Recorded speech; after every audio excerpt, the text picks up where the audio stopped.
what's the role of the vagus nerve in the coming together of these three, the brain, the mind, and the soul? Great question. So you need to ask yourself, how does your emotional response happen? And I often give my patients this example. Let's say you go for a trek in the hills, in the Neelkiris, and you come across a bison.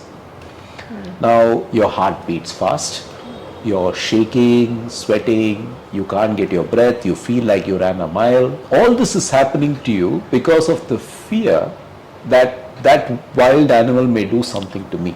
So it's a fight or flight response that you are experiencing at that time. And it's enabling you to either stand and fight or run away, to flee. Now, the provoking factor is a memory that, oh my God, this is a bison. An emotion, fear. But the rest of all those physiological responses are physical responses. Blood is rushing into my head and rushing into my muscles, which is why there's an outrush of hormones, which is why I start trembling, right? So I'm getting ready to either fight or flee. Now that kind of response is what the vagus nerve modulates. And what makes the vagus nerve very interesting is that apart from these hardwired, what we call autonomic responses, it is also responsible, for example, for the gut-brain connection. Something we're hearing more and more today, that your gut health influences your brain health, and your brain health influences your gut health, and your mental health influences your gut health.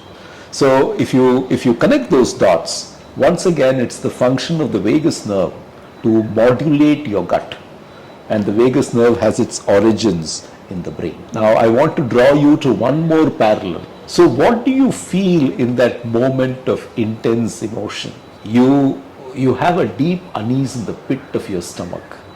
Now where does that come from?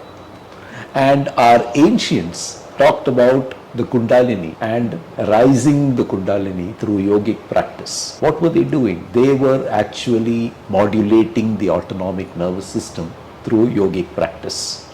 And what is the autonomic nervous system? It's that silent, autonomous part of your nervous system that you don't control, but it controls all your internal organs. And the vagus nerve is an inherent part of this entire system as well. So it's got a very special place in humankind.